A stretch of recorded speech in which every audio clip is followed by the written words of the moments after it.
The colonel's hand froze halfway to his challenge coin, his eyes locked on the woman behind the grocery store counter. Exhausted, silent, folding herself smaller with every cruel word the captain threw at her. And in that split second, Marcus Chen recognized the face that had saved his life. But to understand how a decorated Delta Force commander ended up in a strip mall at 3 in the morning, we need to rewind. 2 hours earlier. The fluorescent lights of Save More Groceries hummed at 2:47 a.m., casting everything in sickly yellow. Emma Reeves pushed a pallet jack loaded with soup down aisle 7, steel-toed boots squeaking against waxed linoleum. The store was empty, except for the night crew and the occasional insomniac. Emma didn't mind the silence. She'd learned to prefer it. "Yo, Reeves!" Captain Ryan Voss stood at the end cap, still in his flight suit, 82nd Airborne patches crisp as parade ground flags. He came in twice weekly after late flights, always with that same smirk. "You stocked the energy drinks yet? Some of us have real jobs in the morning." Emma didn't look up. She continued breaking down boxes with mechanical precision. "She ignoring me again?"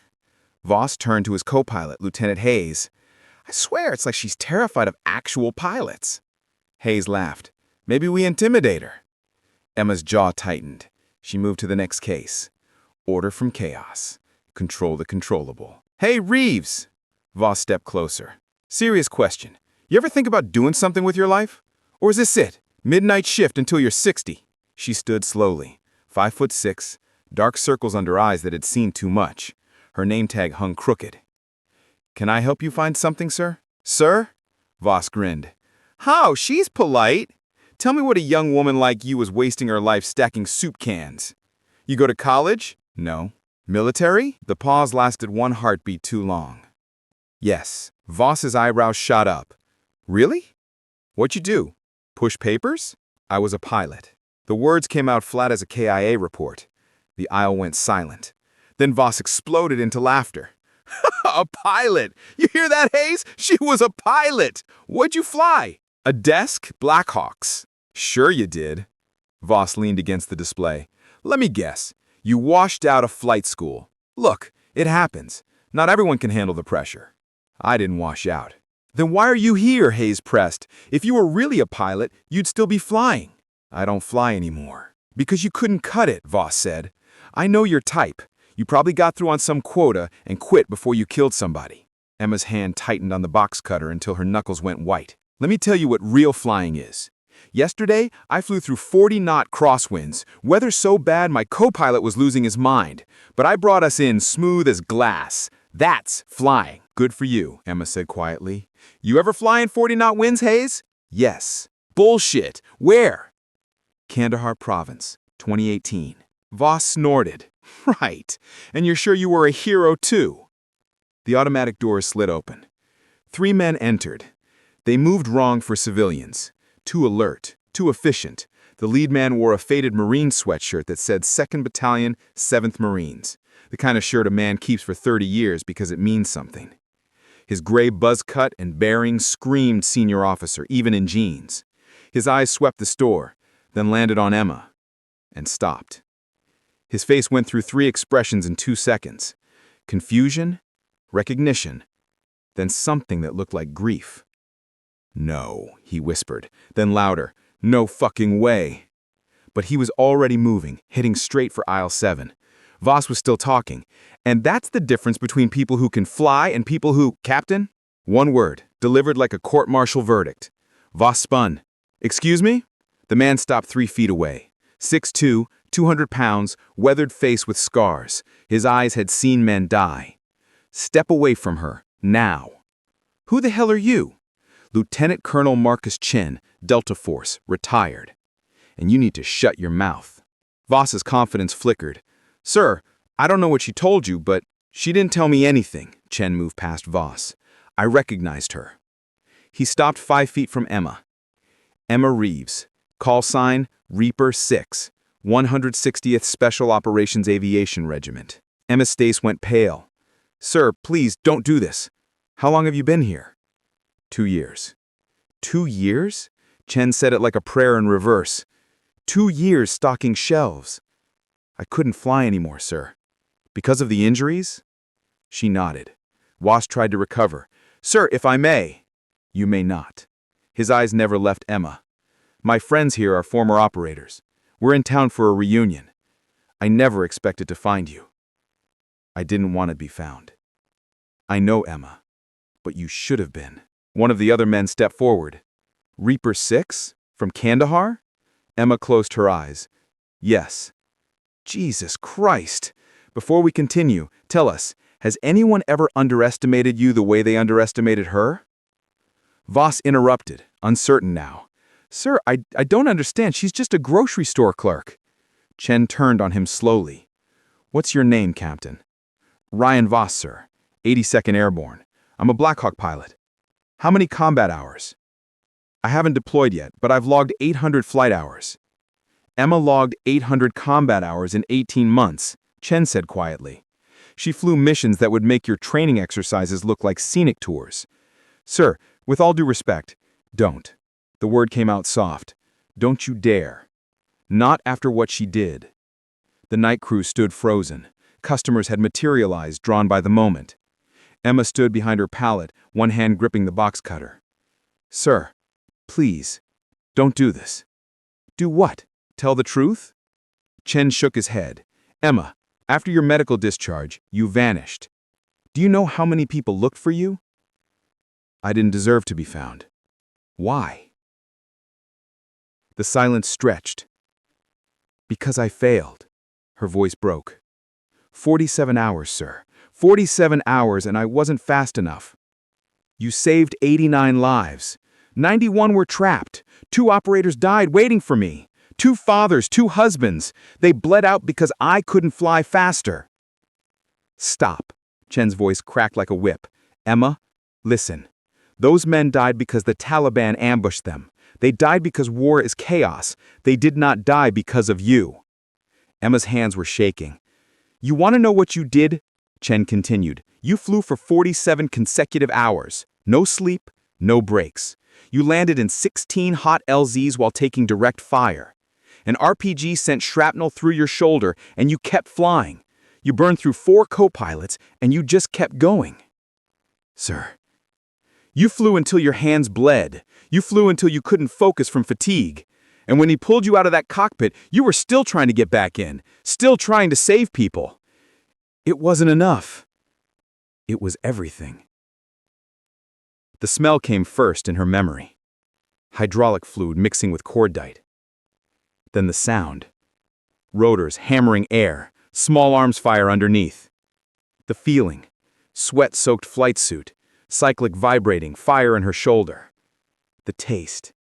Copper and adrenaline. The sight. Green-wash night vision, the compound glowing below.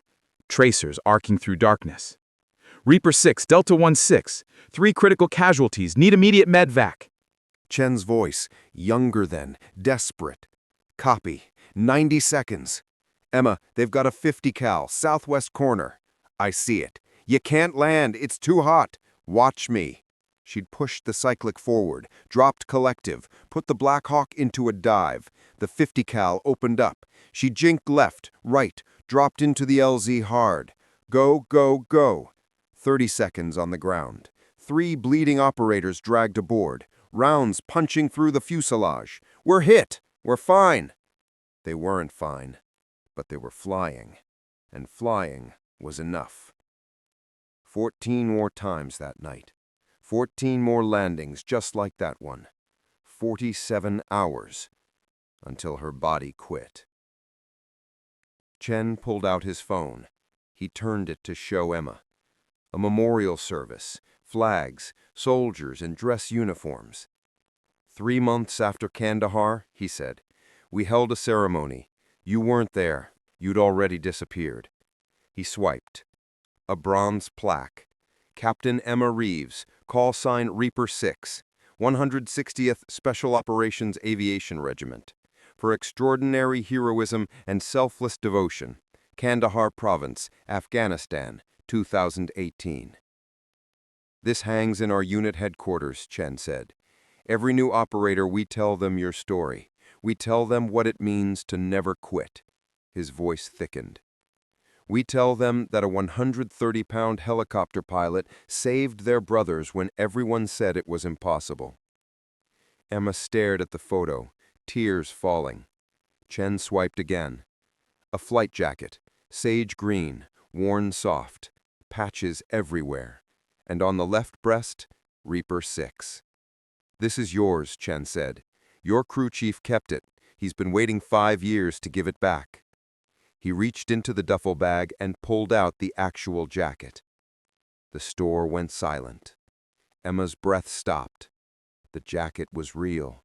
Worn leather, faded patches. On the right sleeve, 3 bullet holes. "Your crew chief wanted you to know," Chen said, "that you're still a Night Stalker. You'll always be a Night Stalker." He held out the jacket. Emma took it with shaking fingers, held it against her chest. The smell hit her. Aviation fuel and sweat and memory. Chen turned to Voss. "Captain," he said, "you asked what real flying looks like? This is what real flying looks like. A woman who gave everything and destroyed her body, keeping others alive. 47 hours of sustained combat, landing under fire 16 times, taking shrapnel and not telling anyone because you knew if you stopped, people would die." Voss couldn't meet his eyes. "Sir, I didn't know." "That's the problem. You didn't know, but you assumed. You saw someone working a humble job and decided they were nothing." The fluorescent lights hummed. Martha started clapping. Then the night crew joined in. Then the customers. The sound built until it filled the store, not loud, but sincere.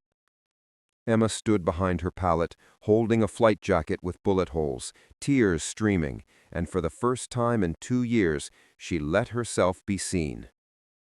Chen pulled something else from his pocket, a challenge coin, brass, worn smooth. He pressed it into her palm. "This represents every operator you saved," he said quietly. "Every man who made it home because you refused to quit." "Sir, I don't deserve—" "Emma," his voice turned gentle. "You deserve this and more. You deserve respect. You deserve to hold your head high, because who you are doesn't change based on what you do." She looked down at the coin, then at the jacket, then at Chen. "I'm sorry I disappeared." "Don't apologize. Just come back. Not to flying, if you can't, but to life, to remembering who you are." Emma nodded, throat too tight for words. Chen stepped back, came to attention, and saluted. Emma hesitated. She wore a cheap vest over a cheaper polo. Her name tag was crooked. But she set the jacket down on the soup cans and returned the salute. "Night Stalkers don't quit, sir." Chen's smile was bright enough to light the aisle. "No, they don't." Voss had backed away. Chen caught his eye. "Captain, one more thing." "Yes, sir?" "Next time you meet someone, ask their story before judging their life. You might learn humility." "Yes, sir." Chen turned back to Emma. "I'm in town till Monday. Tomorrow night, dinner. Me and about 20 operators you saved. You're coming." "Sir, I really don't think—" "That wasn't a request, Captain Reeves." Emma smiled through tears. "Yes, sir." After Chen and his team left, after Voss slunk out, after the customers went back to shopping, Emma stood alone in aisle 7. She picked up the flight jacket, ran her fingers over worn leather, traced the gold thread of her call sign, Reaper 6. Martha approached. "You want to take a break, hun?" Emma shook her head. "No, I have work to finish." "You sure?" "Yeah." She pulled the jacket on over her store vest.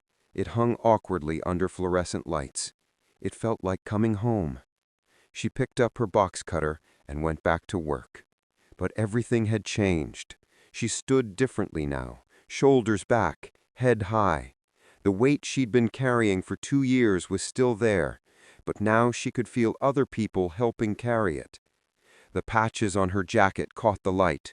160th SOAR, Aviator Wings, her call sign. A customer approached. Young woman, baby in a carrier. "Excuse me," the woman said softly. "Were you really?" "Yes." "Thank you. Thank you for your service." The woman's eyes were bright. Thank you, Emma said. The woman smiled and walked away. Emma went back to stocking soup. The night wore on. The fluorescent lights hummed. But Emma Reeves, Captain Emma Reeves, call sign Reaper 6, the pilot who flew for 47 hours straight and saved 89 lives, was no longer hiding. She was standing in a grocery store at 3:30 in the morning, wearing a flight jacket with bullet holes, stacking soup in rows of 4. And she was finally learning to stand tall again. Tell us what city you're watching from. Our community spans generations of Americans who understand what real service means. The rotors in her mind were still silent, but she could feel them beginning to turn. And somewhere in the darkness, in compounds and forward operating bases, other night stalkers were flying through the night, still refusing to quit, still bringing people home.